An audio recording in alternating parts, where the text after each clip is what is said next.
Sebagian ulama salaf, diantaranya Sa'id ibn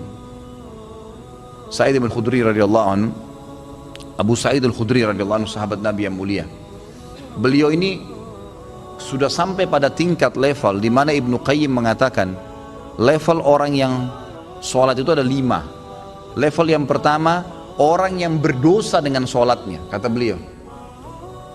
Siapa ini orang yang berdosa? Orang yang sholat tidak sama sekali memberikan haknya. Ada orang sholat hanya karena disuruh oleh orang lain, hanya karena tidak enak, mau udu nggak udu terserah. Ini berdosa nih. Percuma dia sholat, dia berdosa. Karena di sini riya. Nah, itu. Dan tidak ada hubungannya dengan Allah SWT, malah berdosa dengan sholatnya. Ada orang yang kedua, sholat tapi nggak dapat pahala.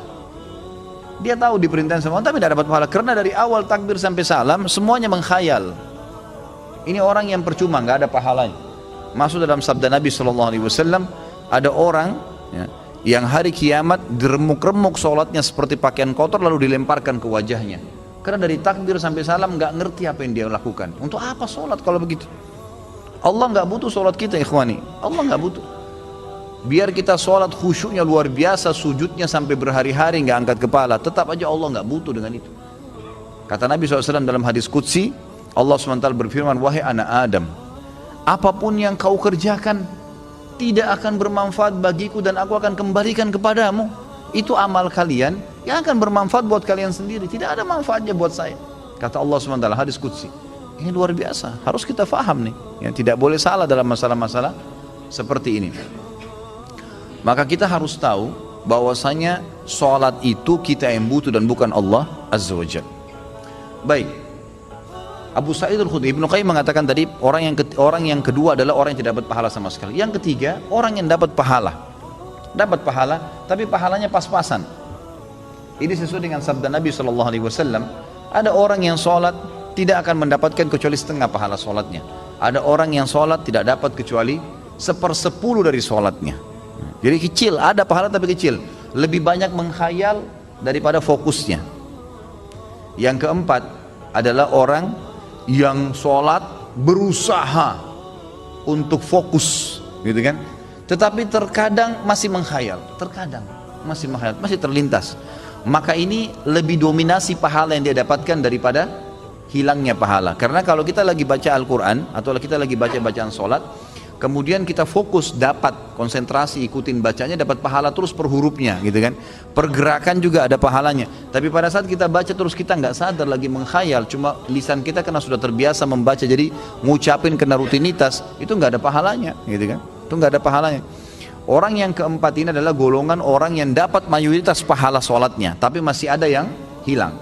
Bedanya tadi dengan orang yang ketiga, mayoritas pahalanya hilang, cuma sedikit yang didapatkan, gitu kan? Terbalik. Yang kelima ini yang luar biasa, orang yang sholat semuanya dari takbir sampai salam fokus. Bahkan kalau mereka sholat, mereka sudah lupa siapapun yang ada di sekitarnya. Mereka tidak perlu tahu tempat itu di mana mereka berada, sampai pada tingkat itu. Abu Sa'id al-Khudri radhiyallahu anhu dikatakan dalam riwayat dan masuk dalam poin yang kelima ini. Jadi bukan jangan anda katakan oh susah orang kalau fokus sholat, itu nggak ada susahnya. Asal dia mau, dia tahu dulu nilainya kadar sholat itu. Abu Sa'id al-Khudri berkata radhiyallahu anhu, saya pernah disuruh oleh Nabi SAW menjaga pasukan di malam hari dan Nabi SAW sedang tidur bersama dengan pasukan. Maka saya pun sholat di semak belukar. Pada saat saya lagi sholat, tiba-tiba ada mata-mata musuh dari jauh itu yang memanah ke arah saya dan tepatnya jatuh di jantung saya. Di tengah-tengah dadanya jatuh di jantungnya. Dia bilang lalu keluar darah. Tetapi pada saat itu saya sedang sangat menikmati surah Al-Kahfi yang saya baca, sehingga saya tidak merasakan perihnya dan sakitnya anak panah itu. Tetap baca surah Al-Kahfi dengan tenang. Al-Kahfi mengalahkan itu semua, gitu kan? Lalu kemudian dia berkata, mata-mata itu melepaskan lagi anak panah yang kedua. Dilepaskan anak panah kedua, jatuh tepat di sebelahnya anak panah pertama, tergores, keluar darah lagi. Tetap saya masih belum merasakan sakitnya karena nikmatnya membaca surah Al-Kahfi. Sampai musuh itu melepaskan 9 atau 10 anak panah. Sasarannya semua hampir sama, di jantung. Dia bilang, kalau bukan karena saya khawatir, ini sudah mulai berat, ini 10 anak panah di dadanya. Dia bilang kalau bukan saya khawatir saya terbunuh dengan anak panah selanjutnya, kemudian Nabi SAW dan sahabat-sahabat yang lain akan dibunuh oleh musuh, demi Allah saya akan selesaikan sholat saya dengan surah Al-Kahfi. Tapi karena saya khawatir itu maka dia ruku. Dia bilang waktu saya ruku, kemungkinan mata-mata itu tahu kalau saya manusia. Tadi dia ragu. Kemudian dia lari dan tidak jadi menyerang pasukan muslimin. Tapi saksi bahasan kita bukan masalah perangnya. Bagaimana Abu Sa'id Al-Khudri bisa fokus sampai tidak merasakan sakitnya anak panah. Coba nih teman-teman di sini kalau digigit nyamuk, ya, digigit nyamuk gimana tuh? Jangan kan digigit, baru suaranya sudah sudah buyar semua konsentrasinya, gitu kan? Seseorang di antara sahabat dan tabi'in dinukil dalam buku-buku tentang khusyuan sholat, kumbang datang menggigit, menyengat dahi mereka, berdarah, mereka nggak bergerak, seperti batang pohon yang kokoh. Luar biasa ini. Karena mereka tahu sama siapa mereka berhadapan, gitu kan? Dan memang ini sudah menjadi tradisi mereka ya. Bagaimana jikalau kita sholat tapi memikirkan level-level sholat seperti yang Pak Ustadz rincikan dengan pembahasan barusan, apa tetap dapat pahala? Level-level sholat apanya yang mesti dibayangkan? Enggak, fokus bacaan saja, enggak usah bayangkan yang lain. Alhamdulillahirrahmanirrahim, fokus ucapan diucapkan, telinga kita mendengar, mata kita dibuka lihat tempat sujud. Udah, renungi maknanya. Kalau enggak ngerti maknanya, maka kita ikutin bacaannya. Alhamdulillahirrahmanirrahim, kita dengar dengan kuping kita, gitu kan? Ar-Rahmanir-Rahim kita dengar. Masa kalau dengar musik bisa konsentrasi, dengar Quran tidak bisa, gitu ya? Jadi gitu, seperti itulah. Jadi nggak usah bayangin apa-apa. Nggak usah bayangin apa-apa. Tadi ada yang bayangin kambing sama ayam apa segala, nggak perlu gitu.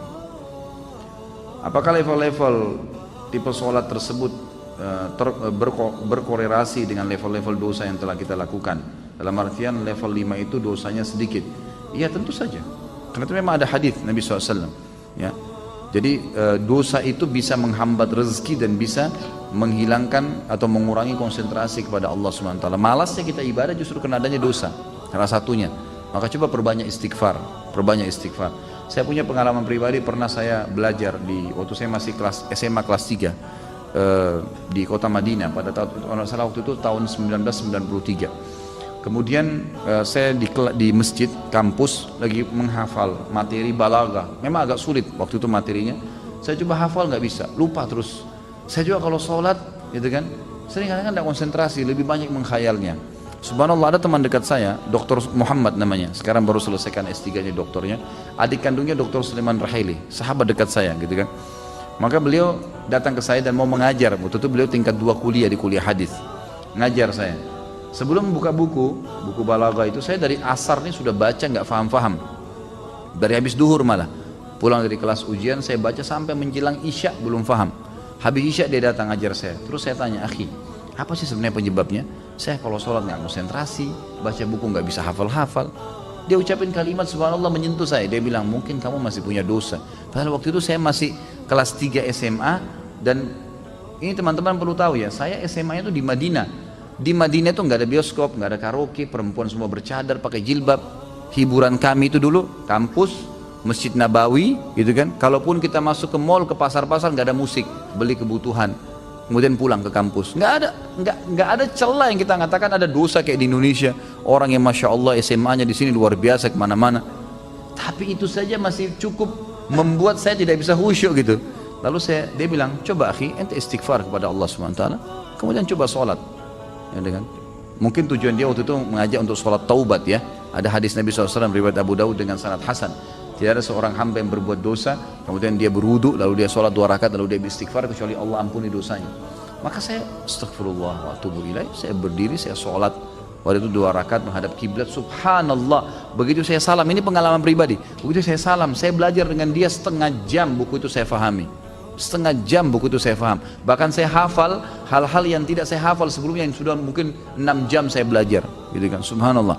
Saya jadikan patokan, ternyata memang dosa bisa jadi penghambat itu. Maka makin pekah, makin dekat dengan Allah SWT, maka makin berpengaruh kehusyuan tentunya.